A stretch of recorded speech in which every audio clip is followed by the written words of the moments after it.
Okay, so we are making an example of abstract art today, and I like to call this a drip painting, even though I'm actually not painting.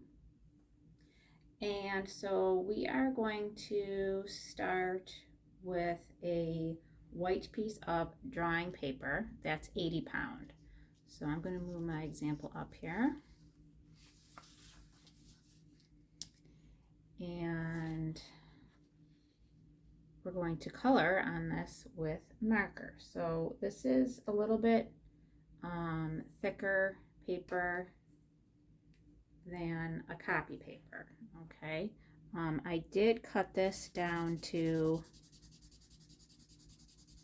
8 by 11 though. It comes in a 9 by 12 size usually, this kind of nice drawing paper.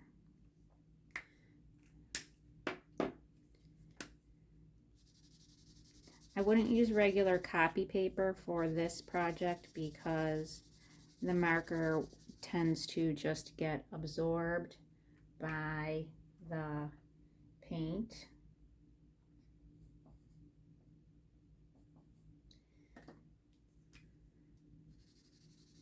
Or sorry, by the water. The marker gets absorbed by the water and the paper.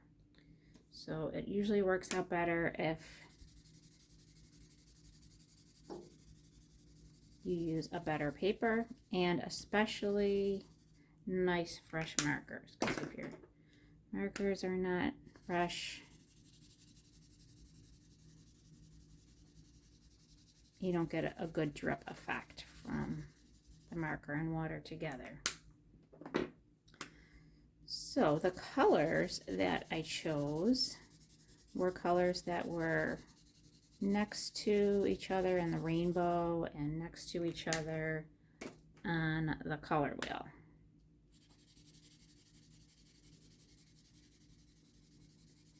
So blue and green are next to each other, and blue and purple are next to each other. Purple and green mixed together do not make such a nice color because they are not next to each other. They've got that blue in between them.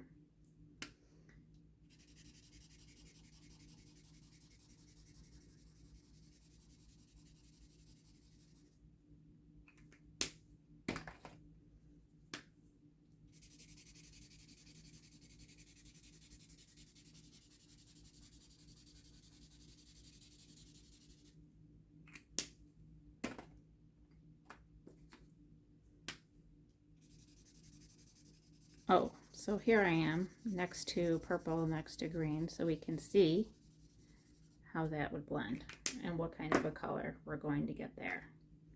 Because you don't have to use colors that are next to each other.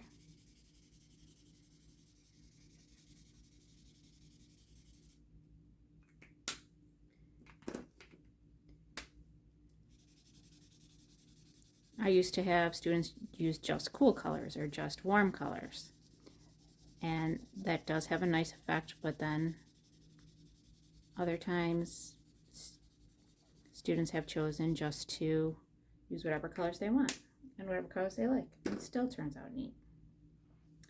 Okay, so the next step, I am going to try to get the drip effect with the water. So I want to get some newspaper underneath here and some other paper that I've already dripped on.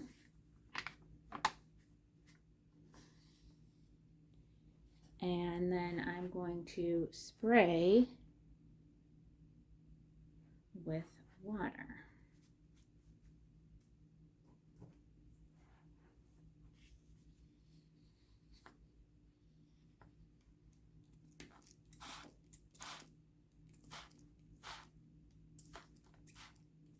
Now, if I wasn't using the thick paper, this would be all curling up and it wouldn't be staying so flat. So that's another reason why using this thicker paper is better. You can see I'm getting some really cool effects by these colors blending and dripping together.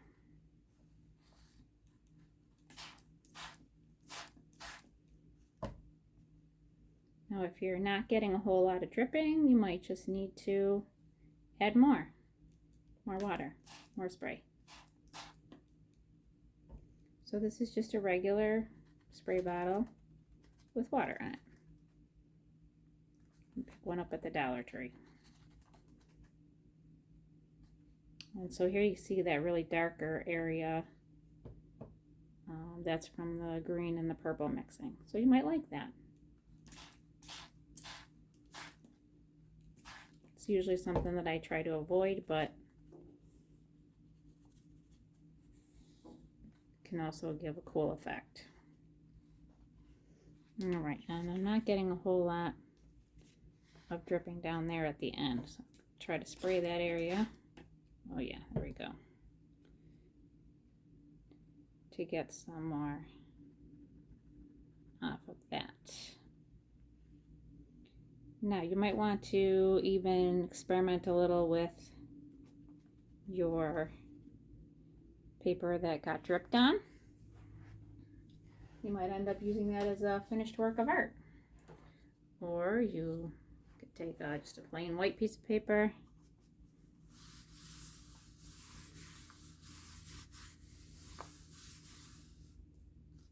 Let's see if we get anything cool looking from that. So there was an artist named Helen Frankenthaler that made lots of beautiful abstract expressionism art, and her last name is spelled Frankenthaler.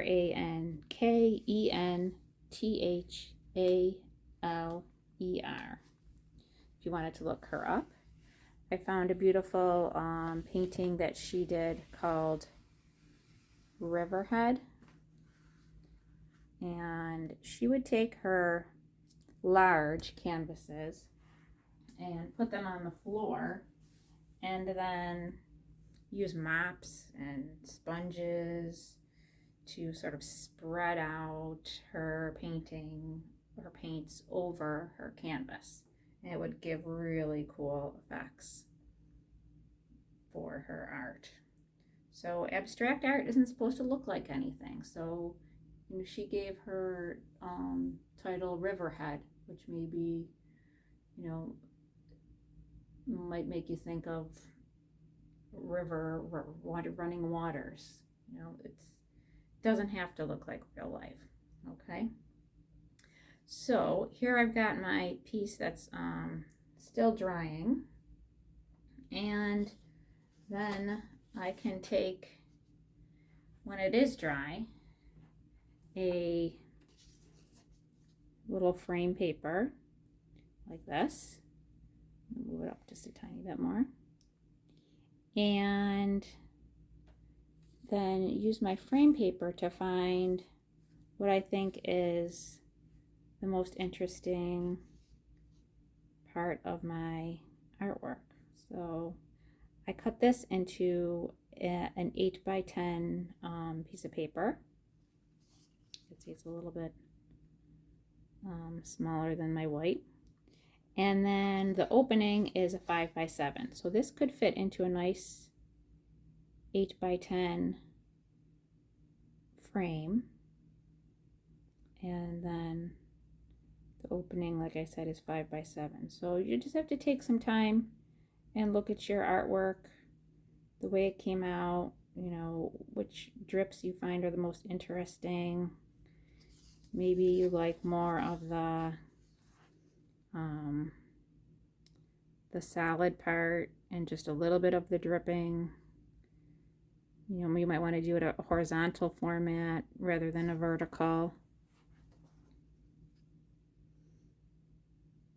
Instead of dripping down, you might want to make it look like the picture sort of going up. The lines are going up instead of down.